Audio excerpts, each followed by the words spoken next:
Hi everyone, welcome to Resolutely in Pursuit of God. I'm your host Melissa, and today we're going to dive into Christ in all of Scripture. You're going to need a few things, some supplies. You'll need this book, Christ in all of Scripture, which you can get from the Daily Grace Company. You will need a Bible. I have been loving my Jesus Bible. It is incredible. You're going to need some pens. I prefer, and I am using the Inkjoy Papermate pens and my Bible coding system. Let's dive in. Welcome to day 3, guys. So we're on day 3 and we're going to start with Revelations 5:5. Then one of the elders said to me, "Do not weep. Look, the Lion from the tribe of Judah, the Root of David, has conquered so that he is able to open the scroll and its 7 seals." So let's pause in Scripture right now. So we are in the New Testament. We know that John wrote the book of Revelations, and this person here is John. At this moment in Scripture, there are elders here. There are about 24 sitting in this throne room. And John is having this deep sorrow and despair over the apparent inability to open the scroll. And it is overwhelming him. It is burdening him beyond anything because he just wants this to happen and for this to be fulfilled. And it is only Jesus, through his sacrificial death and resurrection, is worthy to reveal and execute God's ultimate plan, highlighting his unique role in salvation history. And so he is the only one that can open this. And so we have this imagery again of the lion here, and it establishes that Jesus came from the lineage of Judah, fulfilling God's faithful promise. So we see the promises being fulfilled here.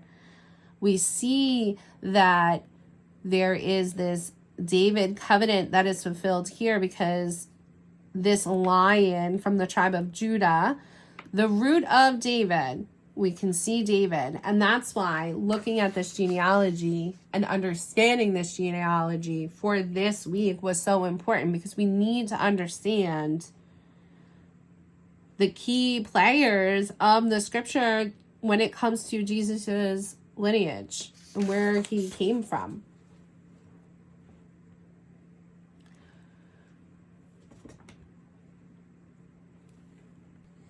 All right, so let's look at the things we need to do over here. Highlight any words or phrases that point to Christ. We did this.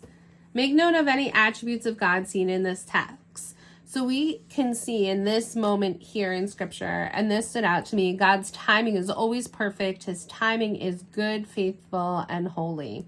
So we see that in this moment.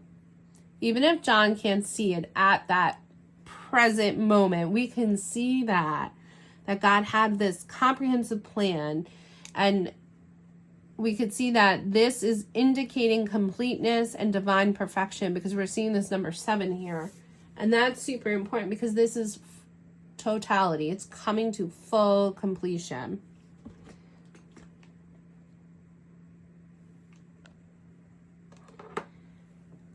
So we see his attributes of God here. So I dug a little deeper on this, and I've been enjoying Bible Hub. They've been having some really good little anecdotes, especially when you're reading the Bible and you're reading just like little snapshots of Scripture. It's really helpful to see the bigger picture and zoom out a little bit.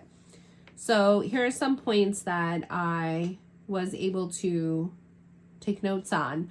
Christ's sovereignty and authority. Believers can find comfort with his sovereign control over history and future events. So we could see in this moment that he is sovereign. Victory through Christ. The triumph of Jesus over sin and death.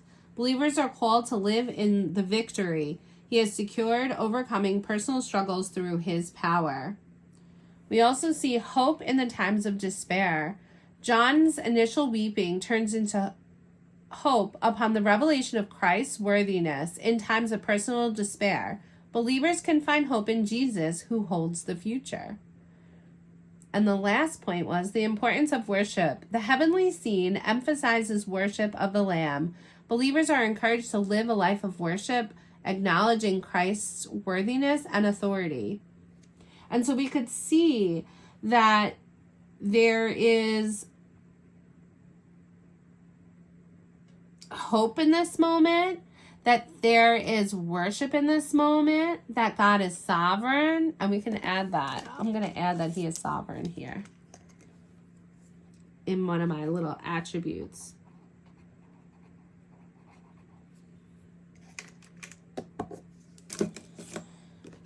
So underline any descriptions of the person being talked about. Well, he is described as a lion, and then it tells us where he's from, the tribe of Judah. That's why it's boxed, because at this point it's a place. But we also know it's also a person, so you can have it as both. The root of David has conquered, so that he is able to open the seal. So we could see that this is just pointing us to his genealogy. Read Isaiah and Matthew. What echoes from these passages and Genesis do you see in Revelations 5:5? So it all points to Jesus. So Matthew 1:1-6 points us to the genealogy of Jesus. It confirms that Jesus came from the line of Judah. The Abrahamic covenant is fulfilled. And we see that in Matthew 1-6. We could see that it is fulfilled. Then in Isaiah, we could see that Jesus would be a source of life and blessing, removing the curse of disobedience and setting things right in concern for justice. And there's this level of truthfulness that I see in this scripture that we read. And so in Isaiah 11:2-3, we see the Spirit, and it's very rare to see allusions to the Spirit in the Old Testament, but we can see that with the Spirit you have wisdom, understanding, counsel, might, knowledge, fear of the Lord, and he will delight in the fear of the Lord. So there's delight in the fear of the Lord. So that's why they're both there. And that just ties into Jesus. And we can see that it is only through Jesus that not only was this here, this prophecy given out and fulfilled, we can see that he is the only one that can open these seals and give us that information that we don't have access to at this time. So then we have here our day 4, make the Christ connection. So you're going to make connections to Christ. And it's really interesting. There were questions that I wanted to pose to you guys. As I read scripture, I always ask myself these questions to make myself a better person and just really work on my walk with God. And so you're going to read Revelations 5. You're going to go through Isaiah. You're going to see, what the Spirit of the Lord looks like. You're going to answer all these questions. And then we're going to find here, his path to the throne was a path of suffering. Now, this really stood out to me. And so I wanted to ask some questions about suffering. Suffering has been a very big... Okay, so if we look here, his path to the throne was the path of suffering. And in this moment, we're talking about Jesus. And I always like to ask myself questions to think about my own walk with God, my own situation in life. And so this word suffering keeps coming up a lot for me. And so I wanted to dig deeper and pose some questions just to get us thinking about suffering. How do you handle suffering? Do you turn to God? How would Jesus handle this suffering? Why does God allow suffering?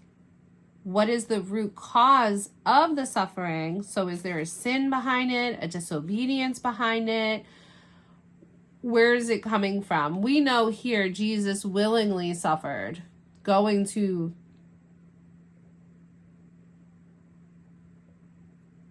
walking on earth. He knew he was going to suffer. Like, we can see it. And he knew his path, but going to the throne, it was an unexpected one.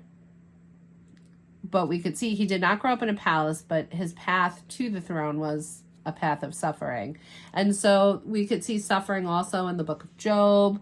And there's a lot of different things that you can research in apologetics about suffering and why God allows suffering. But knowing how you handle suffering is super important for your walk with God. Are you calling up your girlfriend complaining, or are you going on your knees and going to God? Are you asking for support or asking people to help you on this journey of suffering, right? Because sometimes you need the actual help and you need a healthy boundary for that. That also can help you through your suffering. So there's a lot that goes with this word suffering, and I think we all need to dig a little deeper for ourselves. And I know that this is something that I have dug in a lot deeper. So then we have live it out. Going through everything. Does your view on your situation change? How can you put it in a biblical perspective? How can you shift whatever it is you're going through? We know that Jesus is love. He bore the scars for us. We can't even begin to imagine what that was like for him, suffering on the cross. So knowing all of this, does it change your view of your current situation? And how can you put it in a biblical perspective so that you can cause your own natural shifting back to God? So the last page of this is also this family tree that we've gone over in the prior video and this video. And the last little nugget I'm going to leave with you is Jesus was God's plan from the beginning. How amazing was this, that he had that much power? Like, that just transforms how I view God. And I'm curious if that transforms how you view God as well. So let me know in the comments. Hit the like button, subscribe to the YouTube channel, and I will see you all next week for week 8.